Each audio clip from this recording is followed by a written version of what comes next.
Hello everyone, welcome to our YouTube channel that is chemistry Sarathi. तो जनाब स्वागत है आप सभी का हमारे इस वीडियो में। तो आज हम करने वाले हैं सॉल्यूशन चैप्टर के पीवाईक्यूज जो कि जनवरी अटेम्प्ट 2023 में पूछे गए थे। राइट, यही मीन्स 2023 जनवरी अटेम्प्ट के पीवाईक्यूज हैं। सॉल्यूशन चैप्टर का नाम है केमिस्ट्री सारथी, इस चैनल का नाम है जहां पर आप पीवाईक्यूज की प्रैक्टिस करते हैं।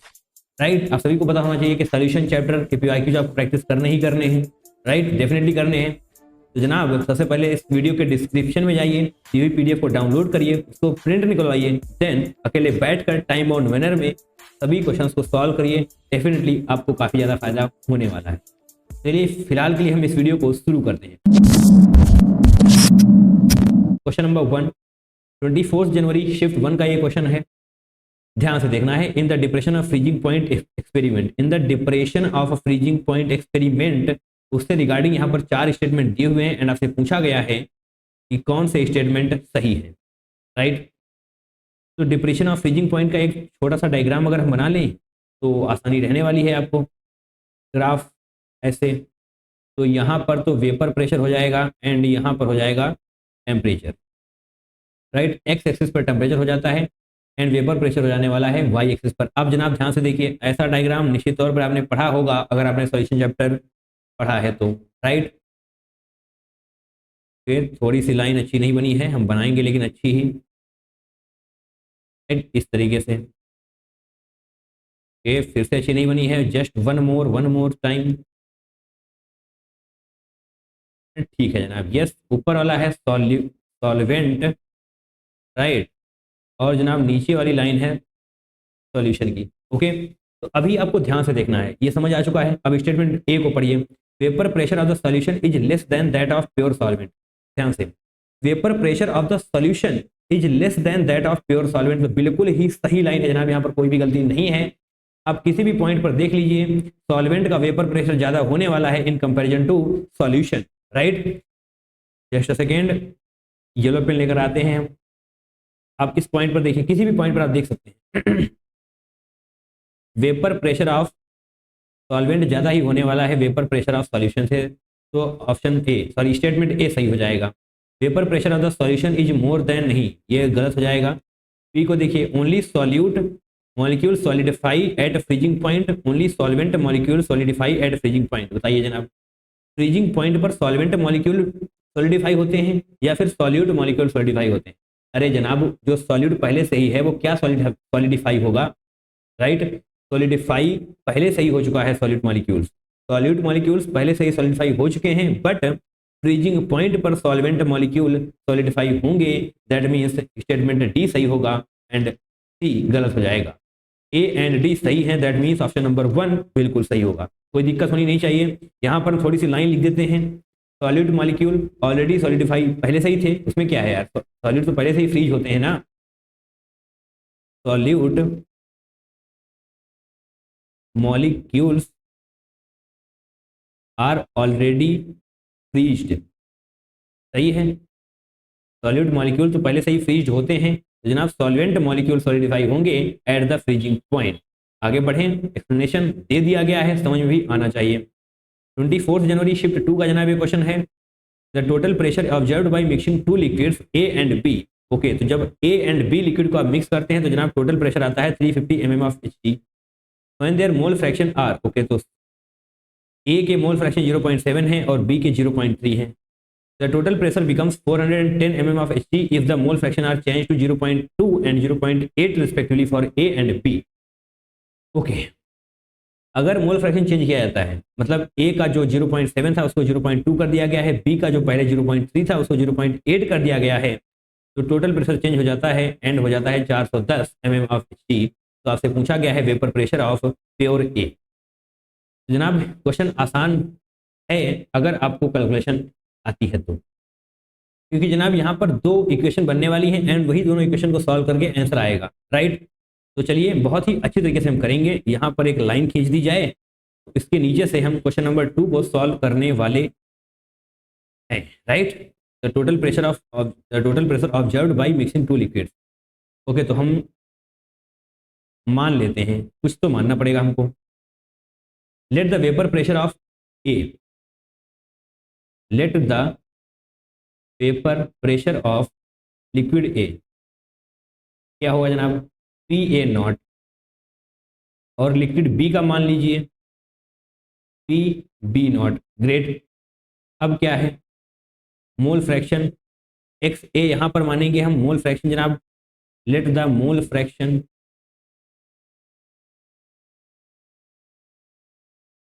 Of liquid A x A मान लीजिए और एक्स बी मान लीजिए लिक्विड बी का। राइट, कोई दिक्कतें नहीं होनी चाहिए, सारी चीजें आप करते ही आ रहे हैं। तो जनाब फार्मूला याद आया आपको, कौन सा formula, P T total pressure is equal to P A not X A plus P B not dot X B. ये फार्मूला आपको चमकना चाहिए। Total pressure P A not, that P A not क्या होता है, पी ए नॉट यहाँ पर हमने बताया आपको, let the vapour pressure of liquid A. तो लिक्विड ए का vapour pressure into liquid A के mole fraction plus liquid B का mole fraction into liquid B के मोल फ्रैक्शन। इसकी दम पर ही आपको इस क्वेश्चन को सॉल्व करना है। तो जनाब दो इक्वेशन बनने वाली हैं। पहला पीटी जनाब पहले केस में क्या है 350 mm ऑफ एचजी, 350 लिख लेंगे। पी ए नॉट क्या है 0.7, तो 0.7 ओके, पी ए नॉट नहीं 0.7 है, एक्स ए 0.7 है। तो पी ए नॉट को एज इट रखेंगे, पी ए नॉट एक्स ए 0.7 है, तो जनाब 0.7 पी ए नॉट हो जाने वाला है, प्लस एक्स बी क्या है 0.3, तो 0.3 पी बी नॉट हो जाने वाला है। एंड ये हो जाएगी आपकी इक्वेशन 1। सेकेंड इक्वेशन क्या होने वाली है 410 mm of H G, 410 mm of H G. And जनाब यहाँ पर क्या हो जाएगा 0.2 P A not plus 0.8 P B not, 0.8 P B not, और ये हो जाएगी इक्वेशन नंबर 2। इन दोनों इक्वेशन का यूज करके आप P A not and P B not निकाल सकते हैं। जनाब क्लास 10 से करते आ रहे हैं आप। दो इक्वेशन दो वेरिएबल डेफिनेटली सॉल्व होना ही चाहिए, सॉल्व होना चाहिए, या फिर हम कर दें। बताइए P A not P B not आपको दोनों निकालने हैं एंड पी ए नॉट की वैल्यू यहाँ पर लिखनी है। तो किस मेथड से किया जाए, सब्स्टिट्यूशन या फिर एलिमिनेशन। चलिए एलिमिनेशन मेथड से सॉल्व करते हैं। P A not P B not को हम एलिमिनेट कर देंगे, 8 से मल्टीप्लाई करते हैं। ओके, वाइट पेन ले लिया जाए। यस, पहली रिएक्शन को हम 8 से मल्टीप्लाई कर रहे हैं, दूसरे को 3 से करेंगे। तो जैसे करेंगे तो पी बी नॉट यहाँ से बाहर हो जाएगा। तो 8 से मल्टीप्लाई करेंगे तो जनाब क्या आने वाला है 8 0 8 3 24 4 28। सही है, ये हो गया। 8 7 56, 5.6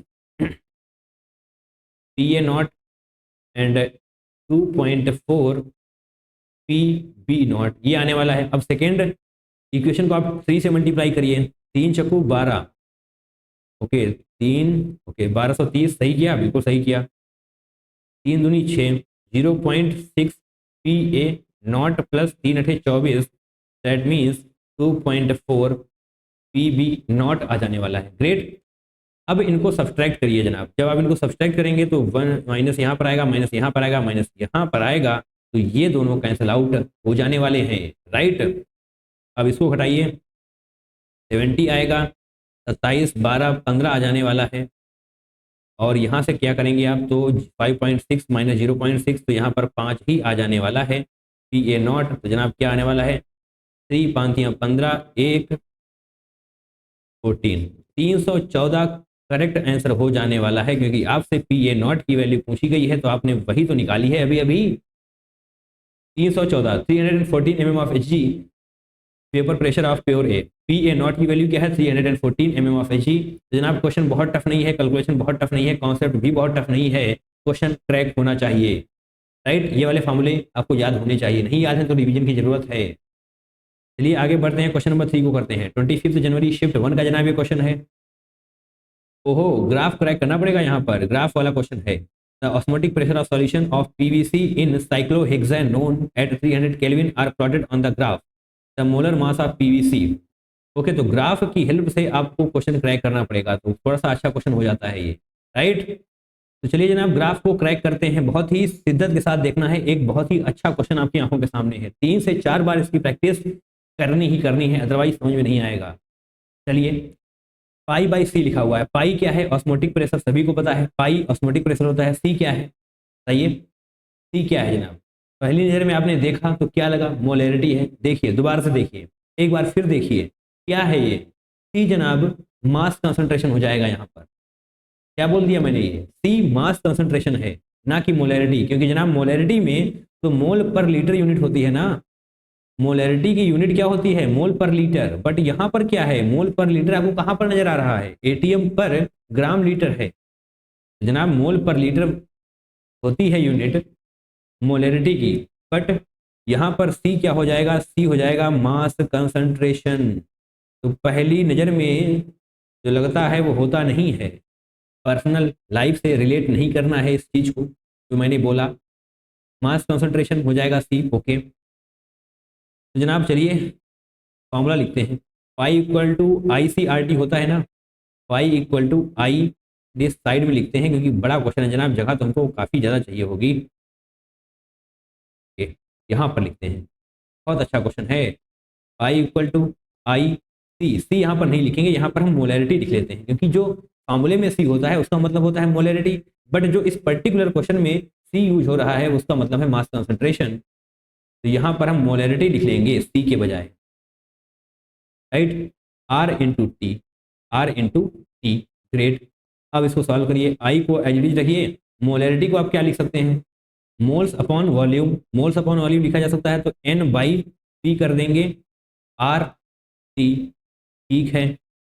आई को एज इट इज रखा जाए, अब मोल्स को भी ओपन कर लीजिए, वेट अपॉन मॉलिक्यूलर वेट, तो weight upon molecular weight into 1/v into R into T, सही है। अब बताइए जनाब वेट अपॉन वॉल्यूम को क्या लिखा जा सकता है, mass concentration, right. Weight upon volume को मास कंसंट्रेशन लिखा जा सकता है या नहीं, बिल्कुल लिखा जा सकता है। यहाँ पर जनाब डॉट डॉट डॉट डॉट कर देते हैं, इसी को बोलेंगे हम मास कंसंट्रेशन, दैट इज सी, जो आपको इस पर्टिकुलर क्वेश्चन में डिनोट करनी है। तो I C R T divided by molecular weight, सही है, यहाँ पर टी होगा, यस, कोई दिक्कत नहीं होनी चाहिए, बिल्कुल सही है। तो जनाब यहाँ पर आई को भी निगलेक्ट कर ही दीजिए क्योंकि उसका भी कोई ज़रूरत है नहीं, यस, तो यहाँ से आई को भी हम निगलेक्ट कर ही सकते हैं, राइट, क्योंकि उसका कोई कुछ दिया नहीं है इस क्वेश्चन में। Okay, C R T divide by molecular weight, यहाँ पर आपने लिखी है ये पाई की वैल्यू, ठीक है, इसको अभी यहीं पर छोड़ देते हैं, बाकी अभी सॉल्व करेंगे। स्ट्रेट लाइन ग्राफ है, ओके जनाब, स्ट्रेट लाइन ग्राफ है, तो यहाँ पर मॉलिक्यूलर वेट निकाल लिया जाए पहले या फिर ग्राफ को समझते हैं, तो चलिए लगे हाथ मॉलिक्यूलर वेट निकाल लेते हैं क्योंकि सब कुछ तो आपको दे ही दिया गया है। मॉलिक्यूलर वेट चलिए ऊपर निकालते हैं, थोड़ा सा स्पेस भी हमें मिल जाएगा। Pi equal to C R T divided by molecular weight है, ठीक है जनाब। पाई की वैल्यू क्या है, ध्यान से देखेंगे हर एक चीज़ को। तो चलिए जनाब थोड़ा सा ग्राफ और समझ लेते हैं। ओके, देखिए कैसा है, स्ट्रेट लाइन ग्राफ है एंड यहाँ पर तो कुछ दिया नहीं गया है स्लोप के बारे में। जनाब स्लोप हो जाएगा इसका 6 इंटू 10⁻⁻⁴, राइट, ये हमको याद है। यहाँ पर मिसप्रिंट है, मिसप्रिंट क्या, प्रिंट ही नहीं है, तो जनाब 6 इंटू 10⁻⁻⁴ ये स्लोप लिखा हुआ है। एंड स्लोप आपको कैसे निकालना होता है, स्ट्रेट लाइन है तो definitely Y axis divide by X axis, तभी तो स्लोप आएगा। ओके, तो जनाब स्लोप के लिए पाई पाई सी डिवाइड बाई सी, यानी कि पाई बाई सी स्क्वायर हो जाने वाला है, इज इक्वल टू 6 इंटू 10⁻⁻⁴। तो पाई इक्वल टू क्या हो जाएगा, C square C into 10⁻⁻⁴, and ये क्या आ चुका है, Y equal to X square constant, right, इसी फॉर्मेट में तो है, Y equal to X square constant. तो जनाब ये जो एक्चुअल ग्राफ है, ये ग्राफ एक्चुअल नहीं है, ये आपको एक पर्टिकुलर पॉइंट का ग्राफ दिया गया है। जो एक्चुअल ग्राफ है वो कुछ ऐसा होगा इस तरीके का, right, Y equal to X square का ग्राफ ऐसे ही तो बनता है। जो आपको ये ग्राफ दिया गया है वो एक पर्टिकुलर पॉइंट का दिया गया है, एक पॉइंट का, जिससे कि आपको समझ में आए, एक पर्टिकुलर पॉइंट का दिया गया है। तो डेफिनेटली यहाँ पर आइए, अब फटाफट से इसको सॉल्व करते हैं, हम हटाएंगे यहाँ से। Okay, pi by C R T, आपको मॉलिक्यूलर वेट निकालना है ना, तो मॉलिक्यूलर वेट यहाँ पर लिखिए, ऊपर जाएगा, ऊपर जाएगा pi by C R T, तो जनाब आप कन्फ्यूज होकर रह जाएंगे, राइट। तो कन्फ्यूज ना हो इसके लिए कलाकारी ज़्यादा नहीं करनी है, पाई बाई सी को एक तरफ लेकर आइए, pi by C is equal to R T by molecular weight, R T by molecular weight. तो जनाब पाई बाई सी की वैल्यू क्या हो जाएगी, 6 इंटू 10⁻⁻⁴, राइट। ओके, अब इसको ऊपर लेकर चलते हैं, उठाएंगे यहाँ से,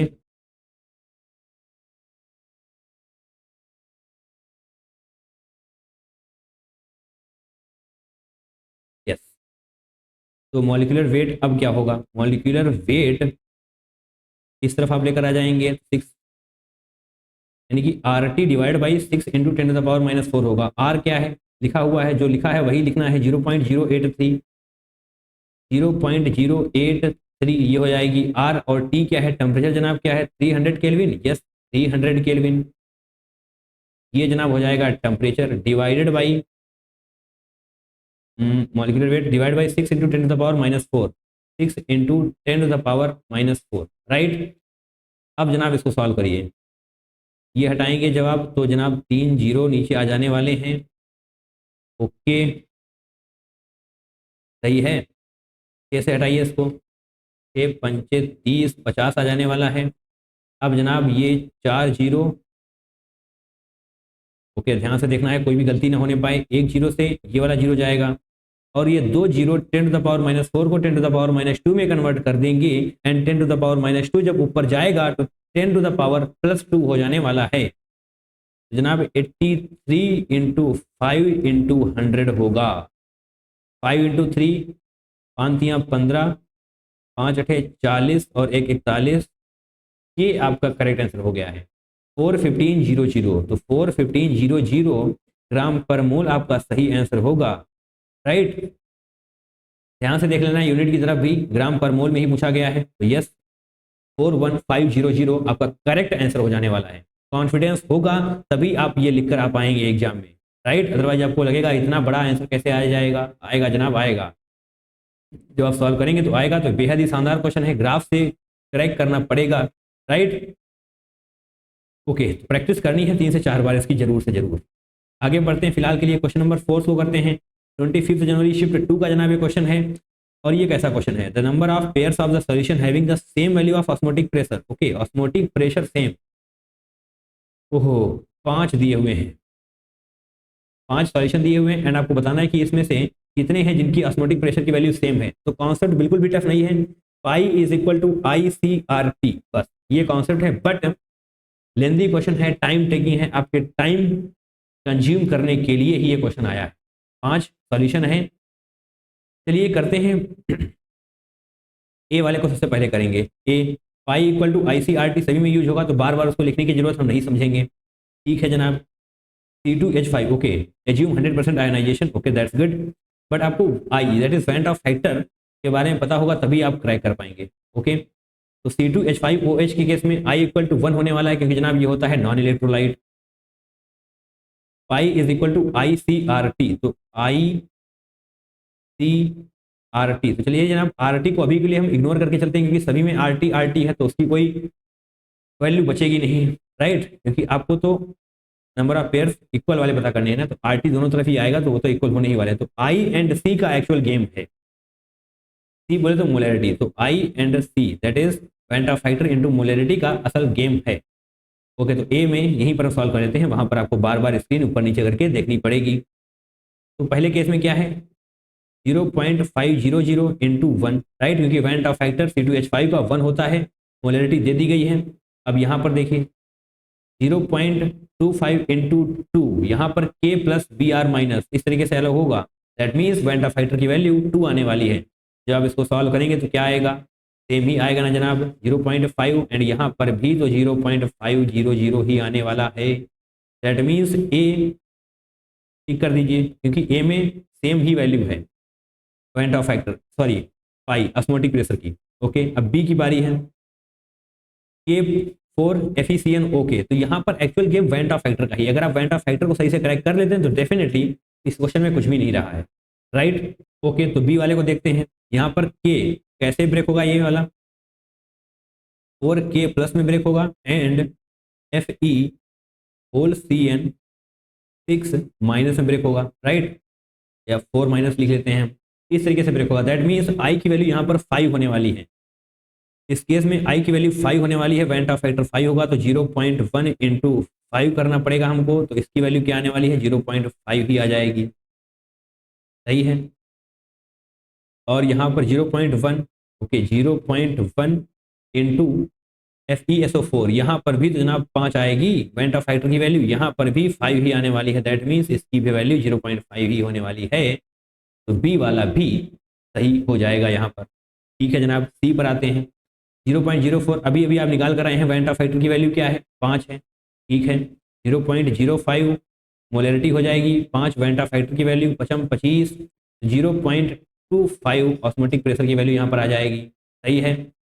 इस तरफ आइए, NaCl, Na plus Cl minus में ब्रेक होगा, that means van't Hoff factor is equal to 2, तो 0.25 इंटू 2 आप करेंगे तो 25 दूनी तो 50 हो जाएगा, यानी कि यहाँ पर 0.50 हो जाएगा, दैट मीन्स यहाँ पर तो इक्वल नहीं होने वाले हैं, सी इक्वल नहीं होगा। अब पेन चेंज कर लेते हैं, ओके 0.15, यानी कि यहाँ पर भी वेंट ऑफ फैक्टर की वैल्यू 2 होने वाली है, यहाँ पर जनाब वेंट ऑफ फैक्टर की वैल्यू 3 हो जाने वाली है, BaCl2, राइट, तो Ba plus Cl2 2Cl minus होगा, देखिए इस तरीके से Ba plus and 2Cl minus, तो जनाब 2 और 1 3, वेंट ऑफ फैक्टर की वैल्यू 3 आ जाएगी। ई वाले की बात हम यहाँ पर कर रहे हैं, 0.15 इंटू 2 क्या आएगा, 0.3 आएगा, यस, एंड 0.1 इंटू 3 आपको करना पड़ेगा, क्योंकि जनाब molarity into van't Hoff factor ही तो आप कर रहे हैं, तो यहाँ पर भी 0.3 आने वाला है, दैट मीन्स टी का ऑस्मोटिक प्रेशर दोनों में ही सेम रहने वाला है।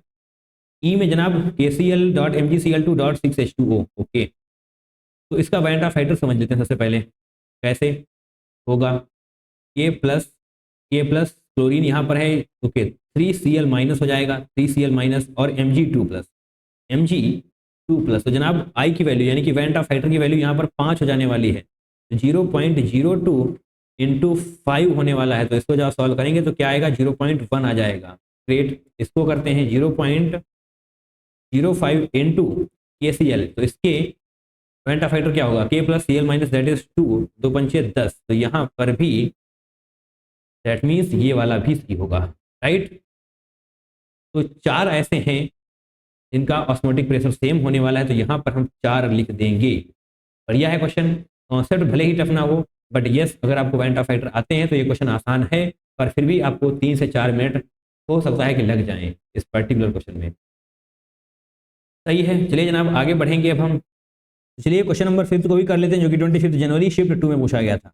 पहले के 4 क्वेश्चन हम रिकॉर्ड कर चुके थे, बट उसके बाद हमें याद ही नहीं रहा कि ये वाला वीडियो आधा अधूरा है। 10-15 दिन के बाद मुझे याद आया, तो जाके अब इस वीडियो को हम कंप्लीट कर रहे हैं, राइट, इसलिए आपको थोड़ा सा कपड़े बदले हुए नजर आ रहे होंगे। क्लियर, आगे चलिए जनाब इस क्वेश्चन को कंप्लीट करते हैं। Based on the given figure the number of correct statement, तो ये आपको फिगर दिया गया है, the number of correct statement और statements liquid molecule on the surface, okay, तो यहाँ पर 4 स्टेटमेंट दिए हैं, आपको बताना है कितने स्टेटमेंट सही हैं। चलिए स्टेटमेंट 1 को देखते हैं, surface tension is the outcome of equal attractive and repulsive forces, नहीं जनाब ये हो जाएगा गलत, equal attractive and repulsive forces नहीं, यहां पर होना चाहिए unbalanced attractive and cohesive forces. अरे हाँ है ना, अगर आप लिखना चाहें तो मेरी शॉर्ट नोट कॉपी में लिख सकते हैं, इसका करेक्ट लाइन क्या होने वाली है, surface tension is the outcome surface tension is the outcome of unbalanced, right, unbalanced attractive and cohesive forces होगा भैया, रिपल्सिव नहीं, कोहेसिव फोर्सेज, राइट, इसकी वजह से ही सरफेस टेंशन बनता है। क्लियर है, तो ये वाला स्टेटमेंट गलत हो जाएगा, सही क्या है वो मैंने आपको बता दिया, आपकी शॉर्ट नोट कॉपी में नोट हो जाना चाहिए। क्लियर, आइए जनाब आगे आइए, surface tension is due to uneven forces, बिल्कुल सही जनाब, अनइवन, इसी को तो हम अनबैलेंस्ड बोलते हैं। Surface tension is due to uneven forces acting on the molecules present on the surface, बिल्कुल सही लाइन है, यहाँ पर कोई भी गलती नहीं है। अरे हाँ है ना, क्लियर। सी को देख लेते हैं, the molecule in the bulk can never, नहीं, the molecule in the bulk can never की वजह से गलत हो जाएगा, come to the liquid surface, right, never नहीं, ये पॉसिबल है, हालांकि थोड़ा सा टफ काम है, बट ये पॉसिबल है। क्यों पॉसिबल है, कैसे पॉसिबल है, डिफ्यूजन की वजह से, अगर यहां पर कोई मॉलिक्यूल है तो वो डिफ्यूजन की हेल्प से यहां तक आ सकता है, राइट जनाब, पॉसिबल है। और क्यों पॉसिबल है, डिफ्यूजन की वजह से, ये भी आपको यहां पर लिख लेना चाहिए, ये नेवर की वजह से गलत हो जाएगा, थोड़ा सा टफ है मानते हैं, बट कभी नहीं कर सकते, ऐसा नहीं हो सकता, राइट।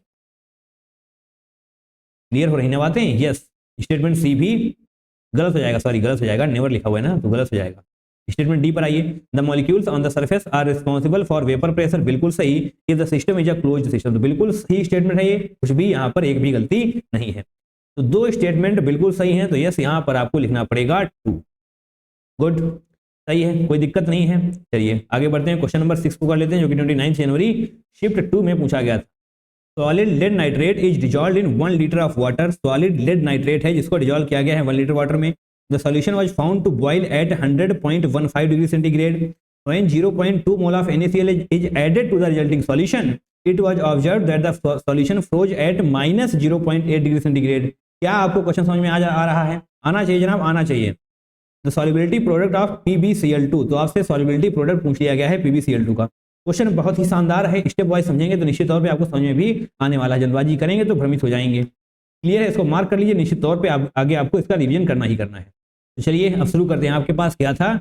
PbNO3 होल ट्वाइस, अरे सॉलिड लेड नाइट्रेट यही होता है भैया, PbNO3 होल ट्वाइस। यहाँ पर आपको इसके मोल नहीं बताए गए हैं, तो आपको मानना पड़ेगा इतने मोल्स बनने वाले हैं। क्लियर है, चलिए यहाँ शुरू करते हैं, आपको सब कुछ समझते हुए चलना है। PbNO3 होल ट्वाइस, इसी को हम बोलते हैं लेड नाइट्रेट। तो ये डिजॉल्व होने वाला है, कैसे डिजॉल्व होगा? Pb2+ हो जाएगा plus twice of NO3 negative. अरे इसमें तो दिक्कत नहीं है आपको, क्रिस क्रॉस, ये इधर जाएगा, ये यहाँ से यहाँ आएगा, 2 इधर जाने वाला, दैट मीन्स Pb2+, यहाँ पर 1 है, ये NO3 negative, right. Whole twice that means 2 NO3 negative. यहाँ पर आपको ये मानना पड़ेगा कि लेड नाइट्रेट के कितने मोल हैं? A। चलिए मान लेते हैं A मोल है, अगर आप लिखना चाहें तो लिख सकते हैं let the moles of lead nitrate is A। चलिए इनिशियल कंडीशन में अगर ये A होगा तो ये 0 होंगे, ये 0 होंगे, ऑब्वियसली अभी कहाँ बना है कुछ। अब जब डिजॉल्व हो जाएगा पूरी तरीके से तो ये पूरे डिजॉल्व हो जाएंगे, A-A, दैट मीन्स 0 बचने वाला है, और यहाँ पर A का फॉर्मेशन हो जाएगा और यहाँ पर 2A का फॉर्मेशन होगा, क्योंकि जनाब यहाँ पर स्टोइचियोमेट्रिक कोफिशिएंट 2 है। क्लियर है ना? यस, कोई दिक्कत नहीं है इसमें। Okay, that's great. अब नीचे आइए, अब क्या लिखा हुआ है? 1 लीटर ऑफ वाटर, बढ़िया बात है, 1 लीटर ऑफ वाटर है तो चीजें आसान हो गई। यहाँ पर क्या है? The solution was found to boil at 100.15 degree centigrade. Normally कितने पे बॉयल करता है वाटर? 100 पे ना, बचपन में आपने पढ़ा था। यस, बट ये जो कलाकारी आपने कर दी है, इसी वजह से 100.15 डिग्री सेंटीग्रेड पर अब बॉइलिंग हो रही है। दैट मीन्स डेल्टा TB क्या आने वाला है? डेल्टा TB क्या आ जाएगा? चलिए इसको थोड़ा सा ऊपर लिख लेते हैं, इसको रफ कर दिया जाएगा, यहाँ से बिल्कुल कर सकते हैं। डेल्टा TB क्या आने वाला है? 100.15 माइनस 100 करेंगे तो 0.15 आ जाने वाला है। केल्विन आप लिख लीजिए। क्लियर? तो डेल्टा TB वाला फॉर्मूला हम लगाने वाले हैं। डेल्टा TB इक्वल टू क्या होता है? I into KB into M। M क्या है? मोलैलिटी। हमसे यहाँ पर यह भी बताया गया है कि आप मोलैलिटी को मोलैरिटी मान सकते हैं। अरे हाँ या ना, दिखाई दिया? यस, बहुत अच्छी बात है, आप मोलैलिटी निकालेंगे उसको मोलैरिटी लिख सकते हैं। डेल्टा TB क्या आया? 0.15। आई वेंट ऑफ फैक्टर की वैल्यू क्या आएगी भैया? 3 आएगी ना, क्योंकि यहाँ पर 1 है, यहाँ पर 2 हैं, 2 + 1 क्या होता है? 3 होता है। बहुत अच्छी बात है। KB की वैल्यू देख लेते हैं फटाक से हम।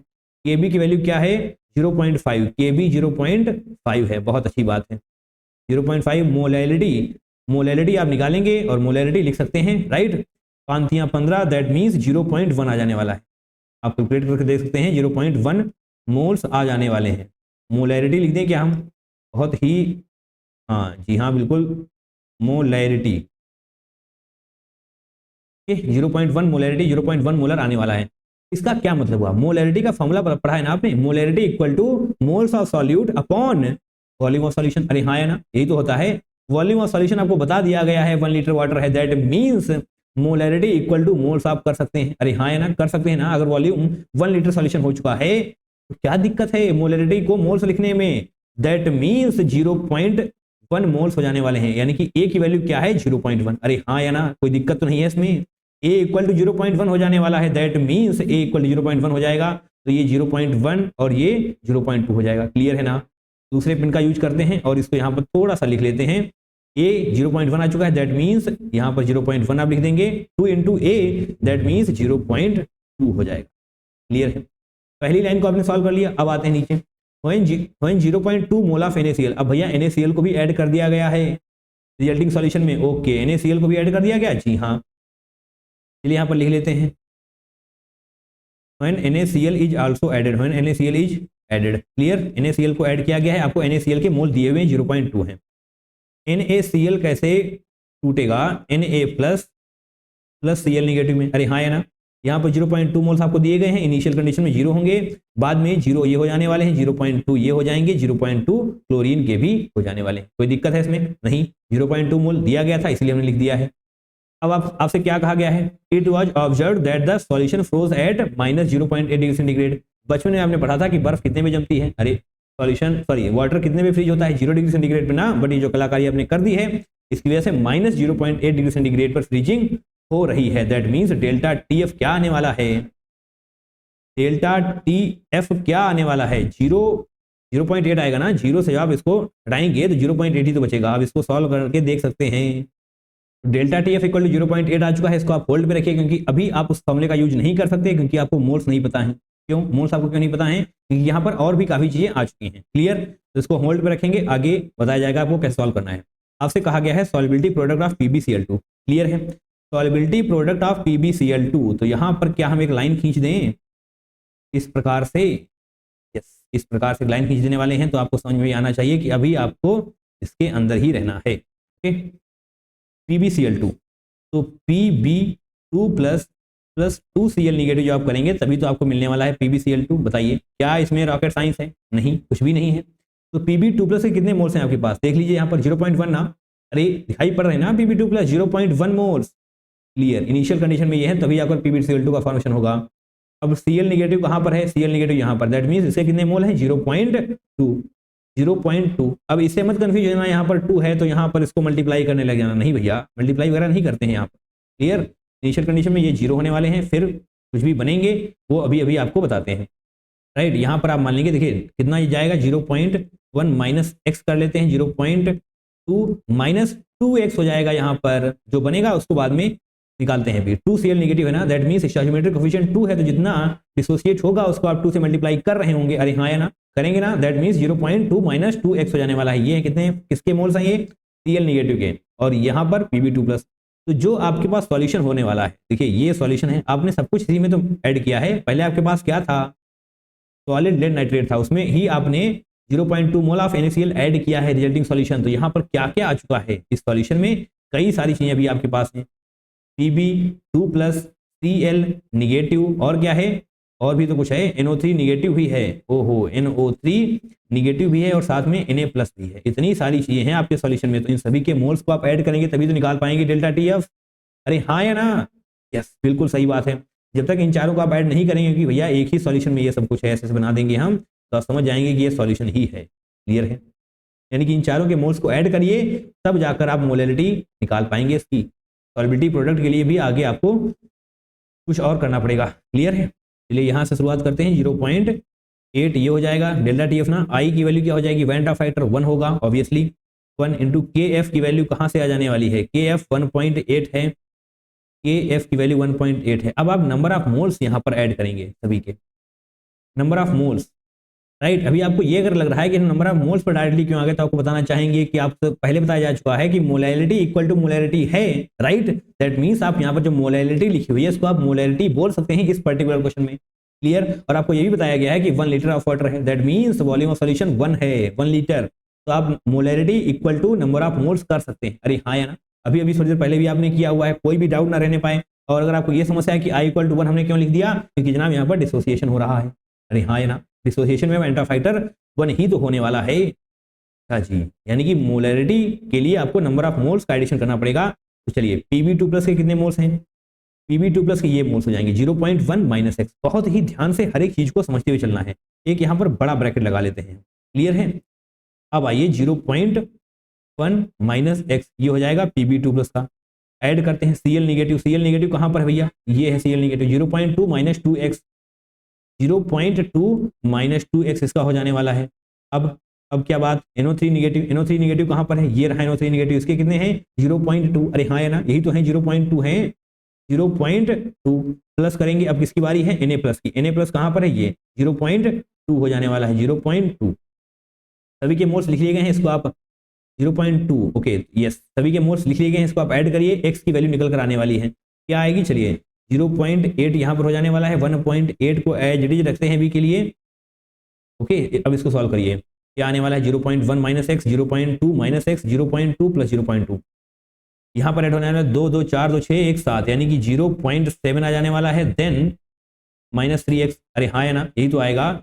ओके, तो यहाँ पर इसको आप नीचे ले आएंगे तो 8/18 हो जाने वाला है, इक्वल टू 0.7 - 3x हो जाएगा। क्लियर है? इसको आप ऐसे कर लेंगे, 4 9 हो जाने वाला है, ये 3x इस तरफ आएगा, 3x इस तरफ आएगा, तो 0.7 - 4/9 आप करेंगे, राइट। x 3x लिख लेते हैं अभी के लिए, 9 7 63, यानी कि 6.3 - 4 डिवाइडेड बाई 9 आप करेंगे, 9 3 27 यहाँ पर हो जाने वाला है, राइट। तो इस 3 को हटा करके यहाँ से नीचे ले आते हैं। ओके, तो x की वैल्यू क्या आ जाने वाली है? x की वैल्यू आ जाने वाली है, नीचे आएगा 27, ऊपर क्या आने वाला है 6.3 से -4 कर देंगे आप, तो 2.3 आने वाला है, राइट। 2.3 आने वाला है, तो इसको हटाएंगे आप, 0 लिखेंगे।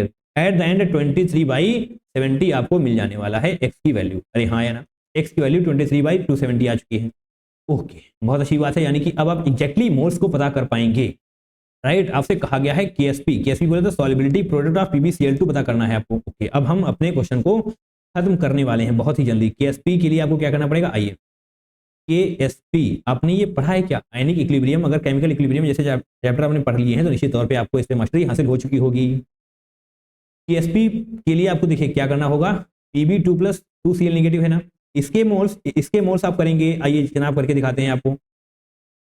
Pb2+ के मोल्स ऐसे करेंगे आप, और Cl नेगेटिव के मोल्स पर आपको स्क्वायर लगाना पड़ जाएगा, क्योंकि यहाँ पर स्टोइचियोमेट्रिक कोफिशिएंट 2 है, दिखाई दिया आपको, यस। इनके मोल्स कितने हैं, 0.1 - x, 0.2 - 2x का होल स्क्वायर आपको करना पड़ जाएगा, क्योंकि यहाँ पर 2 लिखा हुआ है। अरे हाँ या ना, x की वैल्यू आपने निकाल ली है, 0.1 - x लिखे, उससे बढ़िया है हम यहाँ पर 23/270 लिख देंगे। अरे हाँ या ना, क्या दिक्कत है आपको इसमें? कोई दिक्कत नहीं है। अब बात Cl नेगेटिव कर लेते हैं। Cl नेगेटिव का क्या था, देख लेंगे एक बार। 0.2 - 2x है ना, 0.2 - 2x, 0.2 - 2 और x क्या है 23/270। और आपको एक बात नहीं भूलनी है, क्या नहीं भूलना है, कि यहाँ पर भैया स्क्वायर भी होने वाला है। ओहो, स्क्वायर भी होने वाला है। तो एक बड़ा ही लाजवाब सा क्वेश्चन था, कॉन्सेप्ट भी जबरदस्त था, और कैलकुलेशन आपको उलझाने की ताकत रखती है, राइट। जो आप इसको सॉल्व करेंगे, 1 बाई 1 सॉल्व करना है, बहुत जल्दबाजी नहीं करनी है। इसको सॉल्व करना है, इसको सॉल्व करना है, तो आने वाला है 1.3006 इंटू 10⁻⁻5। अब भैया सॉल्व कर लीजिएगा। अगर हम यहाँ सॉल्व करने बैठ जाएंगे तो पूरा वीडियो इसी क्वेश्चन में खत्म होने वाला है। आपसे किसमें पूछा गया, 10⁻⁻6 में पूछा गया है, तो क्या आप इसको 13 इंटू 10⁻⁻6 नहीं लिख सकते? बिल्कुल लिख सकते हैं। दैट मीन्स 13 आपका करेक्ट आंसर हो जाएगा, जो आपको यहाँ पर लिखना पड़ेगा। अरे हाँ, कैसा क्वेश्चन है आपको बताना है जनाब, बहुत ही शानदार सा क्वेश्चन है। 1 बाई 1 आप आगे बढ़ेंगे, लेंदी क्वेश्चन भी है, कॉन्सेप्ट भी अच्छे हैं, और लास्ट में कैलकुलेशन तो आपको हिलाकर रख देगी। अरे हाँ है ना, थोड़ी सी प्रैक्टिस करके जाना है, कॉन्फिडेंस आपको आना चाहिए, तभी आप न्यूमेरिकल टाइप के क्वेश्चन कर पा रहे होंगे। ओके, एक बार अगर आप देखना चाहते हो देख लीजिएगा, निश्चित तौर पे आपको समझ में आने वाला है, सब कुछ एक्सप्लेन करने की कोशिश करी गई। मूविंग फॉरवर्ड, आगे बढ़ेंगे। अब टाइम बिल्कुल नहीं वेस्ट करते हैं इस क्वेश्चन पे, आगे आइए। क्वेश्चन नंबर 7 को करते हैं। 29 जनवरी शिफ्ट 2 में पूछा गया था। देखिए, अगर कुछ क्वेश्चन टफ आते ना, तो उसके बदले में कुछ क्वेश्चन आसान भी आ रहे होते हैं। सारा पेपर टफ नहीं आने वाला, बट आपको वहां पर ढूंढना पड़ेगा कौन से क्वेश्चन आसान है, कौन से टफ है। जो यहाँ पर आपको दिखाई दे रहा होगा, ये क्वेश्चन बहुत ही आसान है। पॉइंट ऑफ फैक्टर का क्या होता है भैया, नॉर्मल, यहाँ नॉर्मल वगैरह लिखा हुआ, normal molar mass upon abnormal molar mass. Normal molar mass क्या होता है, जो आपने आज तक सीखा है, जिस तरीके से आप कैलकुलेट करते हैं ना मॉलिक्यूलर वेट, वही होता है नॉर्मल। एबनॉर्मल एक्सपेरिमेंटल, जो डेटा बेस्ड होता है, एक्सपेरिमेंट करके जो आप पता करते हैं, उसी को हम बोलते हैं एबनॉर्मल। और जब इन दोनों को डिवाइड करते हैं आप, normal divide by abnormal molar mass, तो आ जाता है point of factor, that is I. ये का होने वाला है थर्ड। अरे हाँ है ना, KF को आप क्या बोलते हैं, पता है ना ये क्या है भैया, अभी भी तो बता कर आए थे, KF KB। इनका एक और नाम होता है, KF का होता है क्रायोस्पिक कांस्टेंट, तो इसका फर्स्ट हो जाएगा। KB का होता है ebullioscopic constant. Clear. Solution with same osmotic pressure, solution with same osmotic pressure, भैया आइसोटोनिक सॉल्यूशन कहां पर लिखा है, ये लिखा हुआ है आइसोटोनिक सॉल्यूशन। क्या दिक्कत है इसमें, एजियोट्रॉफ्स, ये हो जाएगा। Solution with same composition of vapour above it, ये एजियोट्रॉफ्स हो जाएंगे। बताइए क्या दिक्कत है, क्या आप इस क्वेश्चन को नहीं क्रैक कर पाएंगे? बिल्कुल कर लेंगे। 3124 that means option number A is going to be the correct. Clear.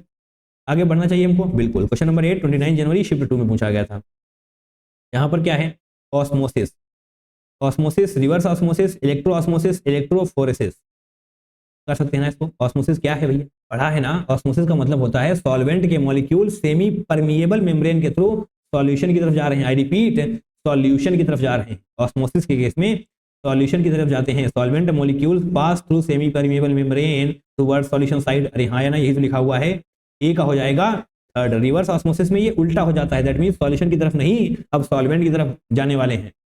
ये कहाँ पर लिखा हुआ है? यहीं पर लिखा हुआ है, पहला ऑप्शन ही सही हो जाएगा। Solvent molecule pass through semipermeable membrane to solvent side, that means 1 हो जाएगा इसका। क्लियर है? आ गया ये सी को देखिए, इलेक्ट्रो। इलेक्ट्रो पढ़ते ही आपको इलेक्ट्रिक फील्ड की याद आ जाएगी। इलेक्ट्रो पढ़ते हुए इलेक्ट्रिक फील्ड की याद आ जाएगी, दैट मींस यहाँ पर देखिए dispersion medium moves in an electric field, तो यही हो जाएगा इलेक्ट्रो ऑस्मोसिस। अगर आपको नहीं याद है तो लिख लेना है, सिंपल सी लाइन है, आपको याद हो जाएगी। Fourth one. और डी का क्या हो जाएगा? जो बचा है वही होगा ऑब्वियसली। इलेक्ट्रोफोरेसिस क्या होने वाला है? देखिए यहाँ पर movement of charged colloidal particles under the influence of applied electric potential through towards oppositely charge electrode. ये आपको लिख लेना है, अगर आपको कुछ नया लगा है तो निश्चित तौर पे लिखना है। डी का हो जाएगा सेकंड। क्लियर? ये हो जाता है इलेक्ट्रोफोरेसिस। 3142 नहीं, ये नहीं है 3142, that means option number 2 is going to be the correct one. Got it? आगे बढ़ें। Yes, question number 9। A solution containing 2 gram of a non-volatile solute in 20 gram of water boils at this temperature. The molecular mass of the solute. ओहो, बहुत ही आसान question, निहायत ही आसान question. अगर एक question tough आ रहा है ना तो काफी सारे क्वेश्चन आसान भी तो आते हैं। आप सभी को पता है कि वाटर कितने में बॉईल करता है? 100 डिग्री सेंटीग्रेड पे। अगर बात केल्विन में करी जाए तो 373 केल्विन हो जाएगा। अरे हाँ है ना? बट जो आपने कलाकारी कर दी, जो आपने नॉन वोलेटाइल सॉल्यूट को ऐड कर दिया है, इसकी वजह से वाटर 373.52 पर बॉईल कर रहा है, दैट मींस डेल्टा टीबी आ जाने वाला है 373.52 माइनस 373 इक्वल टू 0.52। ये आ चुका है आपका डेल्टा टीबी। तो डेल्टा टीबी का फॉर्मूला होता है I into K B into M, that is molarity. Delta TB लिखेंगे आप 0.52। I क्या हो जाने वाला है? नॉन वोलेटाइल है, दैट मींस I की वैल्यू 1 ही हो जाने वाली है। के बी की वैल्यू आपको लिखी हुई है, यहाँ पर है, ये है 0.52। ओहो, सॉल्यूशन ही आसानी से आप निकाल सकते हैं 0.52, क्योंकि अब ये कैंसिल आउट हो जाने वाले हैं। अरे हाँ या ना? मोलैरिटी में ही छुपा हुआ है molar mass of solute. Molarity का फॉर्मूला क्या होता है? Moles of solute, that means in solute, right. और इन सॉल्यूट लिखने से बढ़िया है हम wait of solute upon molecular weight of solute के साथ में लिख लेंगे। Wait of solute upon molecular weight of solute, जो आपसे पूछा गया है, राइट। मॉलिक्यूलर वेट ही तो पूछा गया है, इनटू क्या करना पड़ेगा? वेट ऑफ सॉल्वेंट, है ना? वेट ऑफ सॉल्वेंट, क्योंकि यहां पर बात मोलैरिटी की है। अच्छा जी, थोड़ा सा पेन बदल लेते हैं, सॉल्व कर देंगे। 0.52 से 0.52 चला जाएगा। कोई दिक्कत है आपको? नहीं, राइट। अब यहाँ पर लिख लेंगे आसानी से, आप सब तो कर चुका है, दैट मीन्स ये इक्वल टू 1 ही आने वाला है। वेट ऑफ सॉल्यूट क्या है? 2 ग्राम। देखिए बहुत ध्यान से, वेट ऑफ सॉल्यूट भले ही आपको ग्राम में लिखना पड़े, बट जो वेट ऑफ सॉल्वेंट आप लिखेंगे वो आपको किलोग्राम में ही लिखना पड़ता है। अरे हाँ या ना? पढ़ा है ना आपने? अगर मोलैरिटी की बात करें तो वॉल्यूम ऑफ सॉल्यूशन हम लीटर में लिखते हैं, अगर मोलैरिटी की बात करें तो वेट ऑफ सॉल्वेंट हमें किलोग्राम में लिखना पड़ता है, बट आपको यहाँ पर ग्राम में दिया गया है, right. That means wait of solute आप भले ही लिख दें 2 ग्राम्स में, मॉलिक्यूलर वेट एम से लिख लेते हैं। वेट ऑफ सॉल्वेंट 20 ग्राम है, और ग्राम को किलोग्राम में कन्वर्ट करने के लिए आपको 10 टू द पावर -3 से इसको मल्टीप्लाई भी करना पड़ेगा। अब हुई बात सही। एम यहाँ पर लिखा हुआ है, तो एम को आप यहाँ पर अगर ले जाएंगे तो ले जा सकते हैं, कोई दिक्कत नहीं है। 2 डिवाइड बाई 20, ये ऊपर जाएगा तो 10 टू द पावर 3 हो जाने वाला है। दैट मीन्स इसको सॉल्व करेंगे तो क्या आएगा बताइए? 20,000 ना, 20 नहीं 2000 हो जाएगा। 20 यहाँ पर रहने वाला, दैट मीन्स 100 आ जाने वाला है। इसका बिल्कुल सही आंसर हो जाएगा। 100 ग्राम पर मोल मॉलिक्यूलर वेट होने वाला है आपके सॉल्यूट का। Got it? आगे बढ़ें। कुछ भी ऐसा नहीं है जो आपको यहाँ पर फंसा के रखेगा। क्वेश्चन नंबर 10, 30 जैन शिफ्ट 1 में पूछा गया था, right. Just a second, yes. A 300 ml bottle of soft drink has 0.2 molar CO2 dissolve in it. सभी को पता है assuming CO2 behaves as an ideal gas. जैसे ही हमने ये माना assuming CO2 behaves as an ideal gas, तो क्वेश्चन थोड़ा सा आसान हो जाएगा। तो volume of the dissolved CO2 at STP, तो आपसे वॉल्यूम डिजॉल्व्ड CO2 का पूछा गया है, आपको यही बताया गया है at STP molar volume of an ideal gas is 22.7 litre per mole. Okay, molar volume of an ideal gas, तो एक मोल के केस में 22.7 लीटर होने वाला है। क्या बोला मैंने? आपको फॉर्मूला याद है ना? Moles equal to molecular weight upon, just second, moles के कई सारे फॉर्मूले आपने पढ़े होंगे, पढ़े हैं ना? Moles equal to weight upon molecular weight, ऐसे ही आपने ये भी पढ़ा होगा। Moles equal to volume of solution upon 22.7, अगर बात STP की करी जाए, दैट मीन्स एक मोल में 22.7 लीटर होने वाला है, right. 1 mole equal to 22.7 litre. Clear है? यहां पर आपसे कहा गया है 300 ml bottle of soft drink है 0.2 मोलर CO2, 0.2 मोलर CO2 अब भैया मोलरिटी वाला फॉर्मूला आपको आना चाहिए, molarity equal to moles of solute, N solute क्या है CO2 है, NCO2 divided by volume of solution जो आपको यहाँ पर 300 लिखा हुआ है। चलिए वॉल्यूम ऑफ सॉल्यूशन आपको लिख देते हैं एक बार, क्लियर है। यहाँ से आप मोल्स निकाल लेंगे और फिर यहाँ पर हम रखें आंसर निकाल देंगे। तो मोल्स के लिए आपको क्या करना पड़ेगा, molarity into volume of solution है ना। मोलैरिटी क्या है 0.2 मोलर, मोलैरिटी 0.2 है, वॉल्यूम ऑफ सॉल्यूशन आपको लीटर में लिखना पड़ेगा, यहाँ पर ml में है। दैट मीन्स 300 को आप मल्टीप्लाई कर देंगे 10⁻³ से, तभी तो भैया लीटर आएगा। अरे हाँ है ना, तभी तो लीटर आएगा। दैट मीन्स इसको क्या करेंगे आप, देखिए ये पॉइंट इसको हटा देगा है ना, तो 30 इंटू 60 ये 60 हो जाएगा, इंटू 10⁻³ होने वाला है। दैट मीन्स 0.06 हो जाने वाला है। यही तो मोल्स होने वाले हैं। अगर आप सॉल्व करके देखेंगे तो आपको यही मिलेगा 0.06 मोल। आपको मैंने अभी भी बताया कि 1 मोल में 22.7 लीटर होने वाला है, तो 0.06 मोल में क्या होगा, इसको मल्टीप्लाई करिए 22.7 को 0.06 से, क्या होगा 6 से 42 2 4 होगा, तो 6 दूनी 12 4 16, क्लियर है, 6 दूनी 12 1 13। पॉइंट कितने के बाद लगेगा, 3 के बाद। 1.362 लीटर आने वाला है, बट आपसे पूछा गया है ml में, तो आपको इसके 1000 से मल्टीप्लाई भी करना पड़ेगा, तब जाकर ml में आएगा। तो जब इसको मल्टीप्लाई करेंगे तो आने वाला है 1362। ये उस क्वेश्चन को भी आपको 1 मिनट के अंदर भी क्रैक करना पड़ेगा, इसमें कुछ भी ऐसा नहीं है जो आपको समझने में दिक्कत हो। मैंने एक्सप्लेन किया इसलिए थोड़ा सा टाइम लग सकता है, बट जब आप करेंगे तो 1 मिनट काफी होगा इस क्वेश्चन को क्रैक करने के लिए। गॉट इट, क्लियर है। चलिए आगे बढ़ते हैं। अब क्वेश्चन नंबर 11 को भी कर लेते हैं। 30 जनवरी शिफ्ट 2 में पूछा गया था। Lead storage battery contains 38% by weight solution of H2SO4। बताते हैं अभी इसका मतलब। The weight of fighter is 2.67, आपको आई की वैल्यू बता दी गई है। द टेम्परेचर इन केल्विन, तो आपसे टेम्परेचर पूछा गया है केल्विन में, which the solution in battery will freeze is. Okay clear है। आइए जनाब लेड स्टोरेज बैटरी के बारे में थोड़ा सा आपको बताते हैं। यहाँ पर जो लिखा हुआ है 38% बाई वेट, तो चलिए अब समझ लेते हैं 38% बाई वेट का मतलब क्या है। इसका सिर्फ इतना सा मतलब है कि अगर हमने 100 ग्राम सॉल्यूशन मान लिया तो उसमें से 38 ग्राम H2SO4 का वेट हो जाएगा। 38% ना, अगर आप 1000 ग्राम मानेंगे तो 380 ग्राम H2SO4 होगा, तो 100 मानिए, आसान रहने वाली है कैलकुलेशन, राइट। इसका मतलब हो जाएगा 38 ग्राम H2SO4 है इसमें, 38 ग्राम H2SO4 इन 100 ग्राम सॉल्यूशन। बस इस लाइन का इतना ही मतलब। H2SO4 क्या है, सॉल्यूट, तो बाकी जो बचेगा वो क्या होगा, सॉल्वेंट। तो वेट ऑफ सॉल्यूट क्या हो जाने वाला है, जो कि H2SO4 है, ऑब्वियसली 38 ग्राम ही होगा।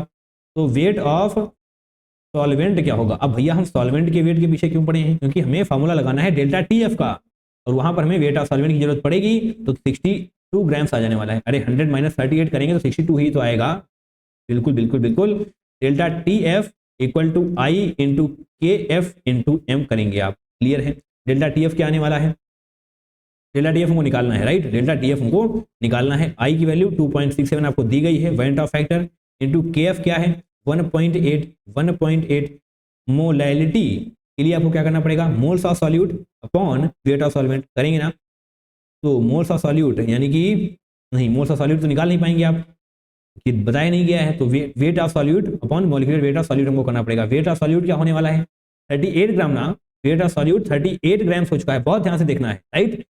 सॉल्यूट का मॉलिक्यूलर वेट क्या होगा, H2SO4 का मॉलिक्यूलर वेट आप कैलकुलेट करेंगे तो क्या आने वाला है 98 आ जाएगा। कैलकुलेट कर सकते हैं आप, 2 हाइड्रोजन का हो जाएगा, सल्फर का हो जाता है 32, 4 ऑक्सीजन है तो 16 इंटू 4 64 हो जाने वाला है। 98 आने वाला है, तो आप 98 यहाँ पर लिखेंगे। 38 बाई 98 क्या आ चुका है, ये moles of solute, wait of solvent अभी लिखना बाकी है, दैट इज 62। इसको सॉल्व करिए, इसको सॉल्व करिए, डेल्टा TF की वैल्यू निकालिए। क्या आसानी से सॉल्व किया जा सकता है इसको, देखिए आपको सॉल्व करना पड़ेगा। अगर हम सॉल्व करने बैठ जाएंगे तो दिक्कतें हो जाएंगी, राइट। तो जब आप इसको सॉल्व करेंगे तो 30.057 आने वाला है, 30.057 आने वाला है इसको सॉल्व करने के बाद, क्लियर। अभी आपसे पूछा गया temperature in kelvin at which the solution in battery will freeze. Okay, तो TF ऑफ सॉल्यूशन पूछा गया है आपसे। भैया डेल्टा TF आपने निकाल लिया है, इक्वल टू क्या होता है TF माइनस TF सॉल्यूशन। अरे हाँ है ना, और ये T फ्रीजिंग, और ये TF क्या है, TF क्या है जनाब, जितने पे वाटर फ्रीज होता है। तो बताइए, आप खुद बताएंगे कि वाटर कितने में फ्रीज होता है, 0 degree centigrade, that means 273 kelvin, 273 kelvin minus 30.057 आपको करना पड़ेगा, क्लियर है। तो इसको जब आप सॉल्व करेंगे, देखिए 31 अगर हम यहाँ पर मान लेंगे तो आसानी हो जाएगी। 31 मानेंगे तो 242 आने वाला है ना, 057, हालांकि इसका कोई मतलब बनता नहीं है, दैट मीन्स 943 कर देंगे, यस 943 ये आने वाला है। जब आप इसको राउंड ऑफ करेंगे तो 243 आ जाने वाला है और यही होगा आपका करेक्ट आंसर। अरे हाँ है ना, कहाँ पर भैया 243 लिखेंगे, यहाँ पर। Got it. क्वेश्चन आसान है, थोड़ी सी कैलकुलेशन अच्छी है, कैलकुलेशन अच्छी है, बट कॉन्सेप्ट बिल्कुल भी टफ नहीं है। तो इस क्वेश्चन को भी आपको सॉल्व करना ही पड़ेगा, यहाँ पर नहीं कर सकते वाला चक्कर नहीं होना चाहिए। Got it. क्योंकि आप मैथमेटिक्स के स्टूडेंट हैं, कैलकुलेशन थोड़ी सी बेहतर हो जाएगी तो आसानी रहने वाली। आगे बढ़ें। यस, क्वेश्चन नंबर 12 को सॉल्व कर लेते हैं। 31 जनवरी शिफ्ट होने पूछा गया था। ये वाला क्वेश्चन भी काफी आसान है। अगर एक क्वेश्चन टफ पूछ लिया गया तो उसके बदले में 4-5 क्वेश्चन आसान वाले दे दिए गए हैं आपको। The total pressure of a mixture of a non reacting gases, या नॉन रिएक्टिंग गैसेज है तो अलग अलग रहेंगी, अपनी अपनी दुनिया में मस्त रहने वाली है। एक्स का वेट दिया हुआ है, वाई का वेट दिया हुआ है, वेसल का, ओके वेसल का आपको क्या होते हैं, क्या बोलते हैं भैया, प्रेशर बोलते हैं, right. The partial pressure of the gas, partial pressure आपको बताना है गैस का, तो फॉर्मूला रटा है ना, partial pressure of gas x. तो एक्स का अगर बताना है पार्शियल प्रेशर तो आपको क्या करना पड़ेगा, total pressure of gas into mole fraction of gas, right. Mole fraction ऐसे हम कुछ बनाते हैं, मोल fraction of gas x. Clear है। तो पी एक्स आपको यही पार्शियल प्रेशर ही तो पता करना है। ये फॉर्मूला याद है ना, सॉल्यूशन चैप्टर पढ़ रहे हैं, आपको फॉर्मूला रटा हुआ होना चाहिए इन सब चीजों के बारे में। टोटल प्रेशर क्या है 740, बहुत बढ़िया, इनटू, अब आप यहाँ पर मोल फ्रैक्शन वाले फॉर्मूले का यूज करते हैं। मोल फ्रैक्शन के लिए आपको क्या करना पड़ेगा, मोल्स, जिसका मोल फ्रैक्शन निकालना है उसके मोल्स आप ऊपर लिखेंगे, that means N of X. नीचे दोनों के मोल्स को आप ऐड कर देंगे, that means N of X plus N of Y, दोनों गैसेस के मोल्स को आप ऐड कर देने वाले हैं। 740 यहाँ पर आएगा। अब यहाँ पर डायरेक्टली आपको मोल्स नहीं दिए गए हैं, वेट बताया गया है आपको, वेट और molecular weight, that means 0.6 divided by 20। अरे मॉलिक्यूलर वेट भैया 20 ही तो है, clear. 0. Weight divided by 20 plus 0.45 divided by 45, 0.45 divided by 45। तो क्या इसको आसानी से सॉल्व किया जा सकता है, चलिए करके देखते हैं। 740 यहाँ पर एवरेज रहने वाला है, ओके। इसको आप 0. देखिए इतना बड़ा लाइन खींच देंगे तो दिक्कत हो जाएगी, है ना। 0.6 को आप हटाएंगे तो देखिए 3/100 आने वाला है, राइट। 3/100 आ जाएगा। कैसे किया, आपको पॉइंट हटाएंगे आप 200 आएगा, 2 से डिवाइड करेंगे तो 3/100 आ जाने वाला है।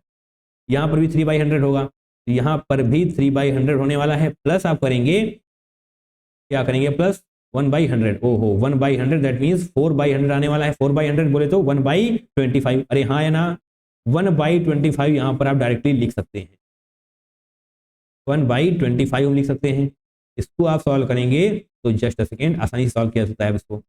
740 तो रहने ही वाला है, 3/100 हो जाएगा और ये ऊपर जाएगा तो घूम जाएगा 25 इस तरीके से, 125, 4 से जाएंगे तो यस 4 1 जा 4, 4 8 जा 4 5 जा, इसको आप मल्टीप्लाई करिए, इससे करेंगे ना, 3 5 जा 15, 18 54 1 55, राइट। तो 555 आने वाला है करेक्ट आंसर। तो यहाँ पर आपको 555 लिख देना है, partial pressure of gas x. Clear है। कैलकुलेशन आपको लग रहा था टफ है, बट बिल्कुल भी टफ नहीं है, आप बहुत ही आसानी से इसको सॉल्व कर सकते हैं। क्लियर है। चलिए इसको रफ कर लेते हैं, फिर हम आगे बढ़ते हैं। तो चलिए क्वेश्चन नंबर 13 कर लेते हैं। 31 जनवरी शिफ्ट 1 में पूछा गया था। 31 जनवरी शिफ्ट 1 में लास्ट वाला भी तो पूछा गया था, यस। यानी कि पर शिफ्ट 2-2 क्वेश्चन पूछे जा रहे हैं। इंपॉर्टेंस जनाब, at 27 degree centigrade a solution containing 2.5 gram of solute in 250 ml of solution exerts an osmotic pressure of 400 pascal. Pascal दिया हुआ है, क्लियर है ना, पास्कल दिया हुआ है। The molar mass of solute, तो आपसे सॉल्यूट का मोलर मास पूछ लिया गया है। ऑस्मोटिक प्रेशर का फॉर्मूला पता है कि आपको, बिल्कुल, पाई इक्वल टू ICRT होता है। R और T तो कांस्टेंट है, pi osmotic pressure, I point of factor, C concentration यानी कि मोलैरिटी। Got it. चलिए 400 पास्कल, यहाँ पर पहली बात तो पास्कल को बार में लेकर आना पड़ेगा। क्यों लेकर आना पड़ेगा, क्योंकि आर की वैल्यू आपको देखिए जनाब, यूनिट भी आपको दी गई है। आर की वैल्यू क्या है, 0.083 litre R, kelvin inverse mole inverse, यानी कि पास्कल को बार में कन्वर्ट करना पड़ेगा तभी तो काम बनेगा। बिल्कुल सही बात है। तो आपको पता होना चाहिए 1 पास्कल इक्वल टू 10⁻⁵ बार होता है, ओके। दैट मीन्स 400 पास्कल क्या हो जाएगा, 400 इंटू 10⁻⁵ आप करेंगे तो 4 इंटू 10⁻³ बार आ जाने वाला है। तो पाई की एग्जैक्टली वैल्यू आपको यही वाली लिखनी है। क्लियर है। आइए पेन को थोड़ा सा चेंज करते हैं। पाई की वैल्यू आप यहाँ पर लिखें, उससे पहले थोड़ा सा इसको ओपन कर देते हैं। आई क्या होने वाला है 1, क्योंकि यहाँ पर कुछ भी नहीं बताया गया तो उसको हम 1 ही मान लेने वाले। क्लियर है। अगर आपको कुछ नहीं बताया जाता है तो आपको 1 ही मान लेना होता है। 1 मान लेंगे तो इसको निगलेक्ट कर देते हैं यहाँ पर। C कंसंट्रेशन यानी कि मोलैरिटी। मोलैरिटी में क्या करना होगा, मोल्स ऑफ सॉल्यूट कर सकते हैं क्या? नहीं कर सकते। वेट ऑफ सॉल्यूट, तो आपको wait of solute upon molecular weight of solute करना पड़ेगा। Wait of solute upon molecular weight of solute आपको करना पड़ेगा। क्लियर है? और यहाँ पर वॉल्यूम ऑफ सॉल्यूशन आप कर देंगे। अरे भैया तभी तो मोलरिटी कंप्लीट होगी। अब आर की वैल्यू आपको लिखनी पड़ेगी, आर और टी यहाँ पर हम लिख देते हैं डायरेक्टली। पाई को इधर लेकर आएंगे, मॉलिक्यूलर वेट ऑफ सॉल्यूट इस तरफ आ जाने वाला है, और आपसे यही पूछा गया है मॉलिक्यूलर वेट ऑफ सॉल्यूट, इसको हम ऐसे लिख लेते हैं। What it wait of solute, wait of solute क्या है? 2.5 ग्राम। 2.5 ग्राम। आर की वैल्यू क्या होने वाली है? 0.083। टेम्परेचर क्या है? 27 degree centigrade, that means 300 kelvin. अरे हाँ या ना? ये इस तरफ जा चुका है, पाई यहाँ आ चुका है, तो पाई की वैल्यू क्या है? 4 × 10⁻³ बार। 4 × 10⁻³ बार। अब बात सही है, बार में होना चाहिए। वॉल्यूम ऑफ सॉल्यूशन 250 ml है, ml नहीं जनाब, लीटर में होना चाहिए। दैट मीन्स 250 × 10⁻³ भी आपको करना पड़ेगा। इसको आप सॉल्व करिए, तब जाकर के आपको आपका सही आंसर मिल जाने वाला है। तो जब आप इसको सॉल्व करेंगे तो आने वाला है 6250 ग्राम पर मोल। हाँ है ना? इसको बहुत ही शिद्दत के साथ सॉल्व करिए, आप आसानी से सॉल्व कर पाएंगे। थोड़ी सी कैलकुलेशन अच्छी है और आपको बढ़िया तरीके से करना भी पड़ेगा क्योंकि integer type question. Clear? 6225 right, ये आपका करेक्ट आंसर हो जाने वाला है। क्लियर है? आसानी से आप कर सकते हैं, कॉन्सेप्ट आसान है, बट थोड़ी सी कैलकुलेशन हम अच्छी बोल सकते हैं, बट इतना तो आपको करना पड़ेगा। आगे बढ़िए, क्वेश्चन नंबर 14 को कर लेते हैं, जो कि 31 जनवरी शिफ्ट 2 में पूछा गया था। आइए जनाब, evaluate the following statements for their correctness. आपके पास 5 स्टेटमेंट हैं और आपको बताना है कि कौन कौन सा स्टेटमेंट सही है। क्लियर है? आइए, the elevation in boiling point temperature of water will be same for 0.1 molar NaCl and 0.1 molar urea. तो आपको पता है कि डेल्टा टीबी हो चाहे डेल्टा एफ हो, ये आप सिर्फ और सिर्फ सॉल्वेंट का ही निकालते हैं, राइट? सॉल्वेंट का ही निकालते हैं हम। यहाँ पर क्या लिखा हुआ है? ऑफ वाटर, यानी कि सॉल्वेंट का ही आपसे पूछा गया है। दैट मीन्स यहाँ पर इस वाले फॉर्मूले का आप यूज कर पाएंगे, delta TB equal to I into K B into M. सही है? के बी कॉन्स्टेंट है, मोलैलिटी यहाँ पर होने वाली है, तो आप यहाँ पर देख पाएंगे कि सब कुछ इक्वल ही हो जाने वाला है। एट द एंड फर्क यहाँ से आएगा आई, दैट मीन्स वेंडा फैक्टर। अगर इनका वेंडा फैक्टर सेम होता तो ये स्टेटमेंट सही हो जाता, क्योंकि क्या लिखा हुआ है? विल बी सेम, बट इसका वेंडा फैक्टर तो सेम होता ही नहीं है। आई NaCl का क्या होता है? 2, यूरिया का क्या होता है? 1। का 2 कैसे होता है पता है ना? Na + Cl- में ब्रेक होने वाला है। यूरिया नॉन इलेक्ट्रोलाइट होता है, दैट मीन्स इसका वेंडा फैक्टर 1 होने वाला है। तो elevation in boiling point temperature of water same तो नहीं होगा भैया, ये NaCl के केस में यहाँ पर 2 से मल्टीप्लाई करेंगे और यूरिया के केस में यहाँ पर आप 1 से ही मल्टीप्लाई करने वाले हैं। दैट मीन्स ये स्टेटमेंट गलत हो जाएगा।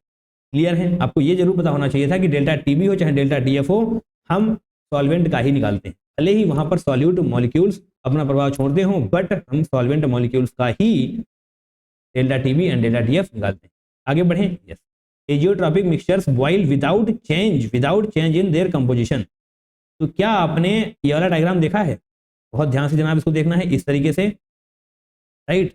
यहाँ पर हो जाएगा वेपर, जस्ट सेकेंड, यहाँ पर वेपर प्रेशर कैसे हो जाएगा? बॉइलिंग पॉइंट होने वाला है यहाँ पर, राइट? यहाँ पर बॉइलिंग पॉइंट होगा और इस पर टेम्परेचर होने वाला है। तो क्या आपने ऐसा कुछ देखा है? इस प्रकार से, ऐसे और ऐसे, राइट? ऊपर हो जाने वाला है वेपर और नीचे हो जाने वाला है लिक्विड। तो क्या आपको ये मीटिंग पॉइंट नजर आ रहा है जनाब? ये, अरे दूसरे पेन से बनाते हैं, इस पेन से, राइट? नजर आ गया? इसी को हम बोलते हैं एजियोट्रॉपिक पॉइंट, यहीं पर होता है एजियोट्रॉपिक मिक्सचर। तो क्या आप यहाँ पर देख पा रहे हैं कि चाहे वो वाटर हो यानी कि लिक्विड हो या फिर वेपर हो, दोनों का ही कंपोजिशन सेम होने वाला है, हाँ या ना? इस पर्टिकुलर पॉइंट पर लिक्विड एंड वेपर दोनों का ही कंपोजिशन सेम होगा, राइट? दोनों का ही कंपोजिशन सेम होगा। तो यहाँ पर क्या लिखा हुआ है? Azeotropic mixtures boil without change in their composition, that means ये स्टेटमेंट बिल्कुल सही है। अरे हाँ या ना? क्लियर है ना? यस। अब आइए जनाब नीचे आइए, सी को देखते हैं। Osmosis always takes place from hypertonic to hypotonic. तो बेसिकली ये उल्टा लिख गया है, हाइपोटोनिक टू हाइपरटोनिक होता है। पहली बात तो आपको ये पता होना चाहिए कि हाइपरटोनिक क्या होता है, सब कुछ बताते हैं आपको।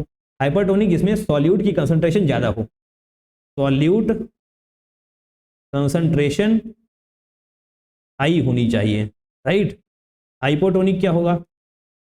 हाइपोटोनिक में सॉल्यूट की कंसंट्रेशन कम होने वाली है, सॉल्यूट कंसंट्रेशन लो, है ना? अब और क्या होता है? आइसोटोनिक पढ़ा है ना?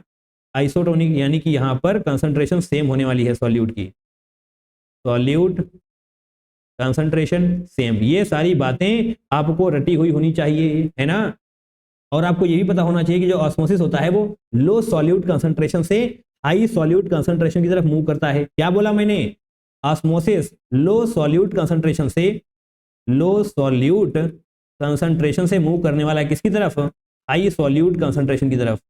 हाई सॉल्यूट कंसंट्रेशन इस तरीके से लिखेंगे हम। ये किसका बोला मैंने? ऑस्मोसिस का।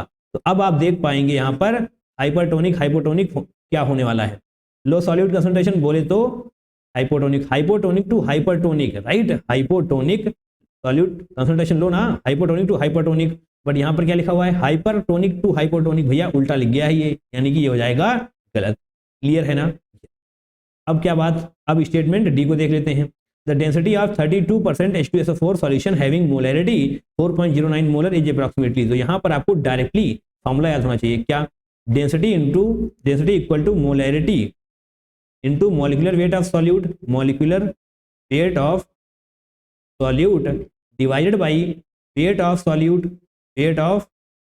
Solute into 10। Yes, into 10। ये फॉर्मूला आप रट लीजिए, काफी काम आ सकता है आपके। टू द पॉइंट आप आंसर निकाल पाएंगे बहुत जल्दी, राइट। चलिए इस फॉर्मूले का यूज यहां पर करने वाले हैं। मोलैरिटी क्या है? 4.09। जस्ट अ सेकेंड, मोलैरिटी है 4.09। मॉलिक्यूलर वेट H2SO4 था तो 98 हो जाने वाला है। वेट क्या दिया हुआ है इसका? वेट है जनाब 32 ग्राम, राइट। 32% है, दैट मीन्स 32 ग्राम वेट होने वाला है।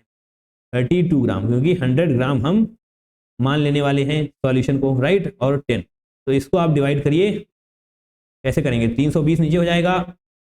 ओके, जस्ट अ सेकेंड, आपको ये बढ़िया कैलकुलेशन मिलने वाली है। बट जब आप इसको सॉल्व करेंगे तो आपको 1.26 ही आने वाला है, जो यहाँ पर लिखा हुआ है। यही तो लिखा है ना, 1.26 ग्राम पर मोल। तो यस, यही होने वाला है और यही आपका सही आंसर हो जाएगा। दैट मीन्स ये वाला स्टेटमेंट भी सही है। अरे यही तो डेंसिटी आई है इसकी, 1.26 ग्राम पर मोल। जब आप सॉल्व करेंगे तो आपको यही मिलने वाली है। Crystal clear. यहाँ पर आइए, a negative charge sol is obtained when KI solution is added to silver nitrate solution. अच्छा जी, चलिए आपको ये भी एक्सप्लेन करते हैं। एक्चुअली दो कंडीशन होने वाली है। क्या?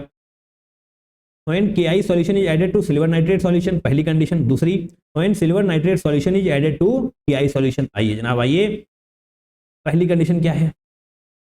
KI is added to silver nitrate ना, to silver nitrate। चलिए लिख लेते हैं एक बार, सिल्वर नाइट्रेट। ये हो गई आपकी पहली कंडीशन। और दूसरी कंडीशन को भी साथ में लिख लेते हैं। दूसरी कंडीशन क्या है? हालांकि ये सारी बातें आपको पता होनी चाहिए, नहीं पता है तो लिख लेना है अभी भी। when silver nitrate, right, writing थोड़ी सी खराब हो सकती है। when silver nitrate solution is added to KI solution, right. तो इसमें क्या क्या होने वाला है? इस पर्टिकुलर केस में KI एक्सेस में होने वाला है, राइट।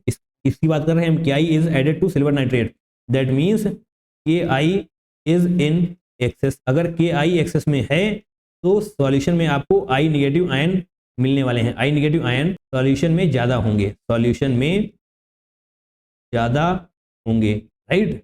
और जनाब यहां पर बनता है पॉजिटिव सॉल्व। पॉजिटिव सॉल्व बनता है। ये इंग्लिश वाली हिंदी जैसे भी आप लिखना चाहें आपको लिख लेना है। एट द एंड आपको कॉन्सेप्ट पता होना चाहिए। यहां पर KI एक्सेस में था, जनाब यहां पर क्या सिल्वर नाइट्रेट एक्सेस में होने वाला है, राइट। तो AgNO3 करेंगे हम, silver nitrate is in excess. Clear है ना। और यहाँ पर I negative ion excess, I negative ion solution में ज़्यादा थे तो यहाँ पर हो जाने वाले हैं Ag प्लस आयन सॉल्यूशन में ज़्यादा होंगे। और यहाँ पर पॉजिटिव सॉल्व बन रहा था तो जनाब यहाँ पर निगेटिव सॉल्व बनेगा। अरे हाँ या ना, बात क्लियर है ना। यस, आपसे क्या कहा गया है? देखिए जनाब, KI solution is added to silver nitrate. KI solution को आप सिल्वर नाइट्रेट में ऐड कर रहे हैं तो पॉजिटिव सॉल्व का फॉर्मेशन होना चाहिए। बट यहाँ पर इन्होंने लिखा है नेगेटिव चार्ज सॉल्व। नहीं जनाब, ये स्टेटमेंट गलत हो जाएगा। क्लियर है, पॉजिटिव होना चाहिए था। तो कौन कौन से स्टेटमेंट सही हैं? B and D। B and D, that means option number 4 आपका बिल्कुल सही हो जाएगा। क्लियर है। आपको ये पता होना चाहिए कि जो भी स्टेटमेंट टाइप के क्वेश्चन आते हैं आपको निश्चित तौर पे 2 बार उनकी प्रैक्टिस जरूर करनी है, क्योंकि आपके कॉन्सेप्ट हिलाने की ताकत उनके पास होती है, राइट। अब न्यूमेरिकल तो कर देते हैं, बट जब भी थ्योरेटिकल टाइप क्वेश्चन आता है, बेसिक नॉलेज चेक करने की कोशिश करी जाती है, तब आप अटकते हैं, राइट। तो ऐसे क्वेश्चन में फंसना नहीं है, आगे बढ़ते जाना है। चलिए मूविंग फॉरवर्ड, हम भी आगे बढ़ेंगे। क्वेश्चन नंबर 15 को क्रैक करते हैं। इसको पहले रफ कर लेते हैं, फिर वापस आते हैं। ओके, क्वेश्चन नंबर 15 करेंगे हम। 1 Feb शिफ्ट 2 में पूछा गया था। आज के सेशन का लास्ट क्वेश्चन है ये। Okay, 20% of acetic acid is dissociated when its 5 gram is added to 500 ml of water. Clear है, एक्सप्लेन करने की जरूरत नहीं पड़नी चाहिए। The temperature in freezing point, तो आपसे डेल्टा TF पूछ लिया गया है, तो जब आप डेल्टा TF लिखेंगे तो वहां पर आपको इसका फॉर्मूला लिखना पड़ेगा IKF इंटू M। तो भैया ये I कहां से लेकर आएंगे आप? I पता करने के लिए ही तो आपको ये बताया गया कि 20% of acidic acid is dissolved dissociated, that means alpha की वैल्यू क्या होने वाली है? 20%। अल्फा की वैल्यू 20% होने वाली है, दैट मीन्स ये क्या हो जाएगा? 0.2। अरे हाँ है ना, 0.2 हो जाएगा। ओके, पहली बात तो आपको ये निकालना होगा acetic acid. Just second, acetic acid क्या होने वाला है? CH3COOH। ये कैसे डिसोसिएट होगा? CH3COO minus plus H plus. अरे हाँ है ना, ऐसे ही तो होने वाला है। ओके, पहले में अगर इनिशियल कंडीशन में 1 था तो यहाँ पर ये 0 0 होने वाला है, फिर डिसोशिएट होगा। कैसे होगा? 1 माइनस अल्फा, अल्फा यहाँ पर होगा, अल्फा यहाँ पर भी होगा, तो टोटल मोल्स क्या हो जाने वाले हैं? टोटल जनाब 1 minus alpha plus alpha plus alpha. अरे हाँ है ना, 1 माइनस अल्फा ये वाले, अल्फा अल्फा, तो इसको जब आप ऐड करेंगे तो अल्फा अल्फा कैंसिल हो जाएगा। टोटल मोल्स क्या आ जाने वाले हैं? 1 प्लस अल्फा। क्लियर है ना, 1 प्लस अल्फा आ जाएगा।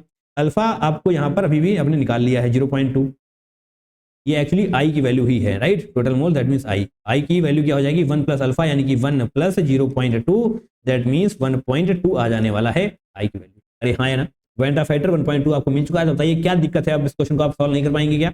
बिल्कुल कर लेंगे। Delta TF equal to 1.2 into KF की वैल्यू क्या है? 1.86 इंटू मोलैलिटी। मोलैलिटी के लिए आपको जस्ट सेकेंड ऐसे कर लेते हैं, पहले क्या लिखा हुआ है? Weight of solvent, right? Sorry, weight of solute. तो weight of solute upon molecular weight of solute आपको करना पड़ेगा मोल्स ऑफ सॉल्यूट के लिए। अरे हाँ है ना, दैट मीन्स 5, और सॉल्यूट क्या है? CH3COOH ना, CH3COOH। तो इसका मॉलिक्यूलर वेट क्या हो जाएगा? 2 कार्बन यानी कि 24, 2 ऑक्सीजन दैट मीन्स 32 हो जाएगा, और 4 हाइड्रोजन दैट मीन्स 4। सही है, 24 4 28 32 60। क्लियर है? ओके, तो ये आ चुके हैं moles of solute. Wait of solvent क्या होने वाला है? 500 ml ऑफ वाटर दिया हुआ है। अब आपको यहाँ पर दिखाई दे जाएगा कि डेंसिटी क्या दी हुई है? 1 ग्राम पर centimetre cube, that means density equal to mass by volume होने वाला है। तो मास के लिए आपको डेंसिटी इंटू वॉल्यूम करना पड़ेगा। डेंसिटी 1 है तो जो वॉल्यूम होने वाला है वही मास ही हो जाएगा। क्लियर है? दैट मीन्स 500 ml को आप 500 ग्राम भी लिख सकते हैं। यस, 500 ग्राम भी हमने लिख लिया, बट आपको पता होना चाहिए यहाँ पर वेट किलोग्राम में होता है, इसके लिए आपको ऊपर 1000 से मल्टीप्लाई भी करना पड़ेगा। अब आप इसको सॉल्व करिए, 500 यहाँ पर 2 हो जाएगा। क्लियर है? और 2 से यहाँ पर 30 हो जाने वाला है, 35 से यहाँ पर 6 बचेगा। ओके, तो यहाँ पर आप ऐसे 100 कर लेंगे, है ना? 6 से ये चला जाएगा, 6 3 18, 6 का नम 6, यानी कि ऊपर क्या बचा है? ऐसे आप पॉइंट हटाएंगे तो नीचे एक और 0 आ जाएगा, है ना? तो 1 2 3 1 डिवाइडेड बाई 1000 आ जाने वाला है। क्लियर है? 1000 को 1000 ही रखना है, क्योंकि आसानी से आप इसको पॉइंट में कन्वर्ट कर पाएंगे। इसको 31 इंटू 12 करते हैं, पहले 31 सही से लिख लें, राइट? 31 12 इंटू 1 12 हो जाने वाला है, 12 3 36 1 37 डिवाइड बाई 1000 दैट मीन्स 0.372 आ जाने वाला है। कैसे पूछा गया आपसे? 10 टू द पावर -3 में, तो आप इसको 372 इंटू 10 टू द पावर -3 लिख पाएंगे। अरे हाँ है ना, बिल्कुल लिख देंगे। तो यानी कि यहाँ पर 372 आपका करेक्ट आंसर हो जाने वाला है। क्या आप इस क्वेश्चन को करेक्ट नहीं कर पाएंगे? अरे भैया बिल्कुल कर लेंगे। इसमें ऐसा क्या है जो आप नहीं कर पाएंगे? इन चीजों को आपने आयनिक इक्विलिब्रियम चैप्टर में लगभग हर क्वेश्चन में लगाया है। क्लियर? यस। चलिए इस वीडियो को खत्म करते हैं। फिलहाल आपने हमारे साथ 15 क्वेश्चन बैठकर प्रैक्टिस किए हैं, इसलिए आप सभी का बहुत बहुत धन्यवाद। बोले तो thank you so much from the bottom of the heart, right? इसी तरीके से पीवाईक्यूज की प्रैक्टिस करते जाइए, निश्चित तौर पे आप बहुत ज्यादा इंप्रूव कर रहे होंगे, क्योंकि पीवाईक्यूज से ही इन्फ्लुएंस आपको पेपर मिलने वाला है। क्लियर है? चलिए आज के लिए बस इतना ही, मिलते हैं किसी दूसरे वीडियो में। That's all for today, till then take care, tata bye bye and I love you all.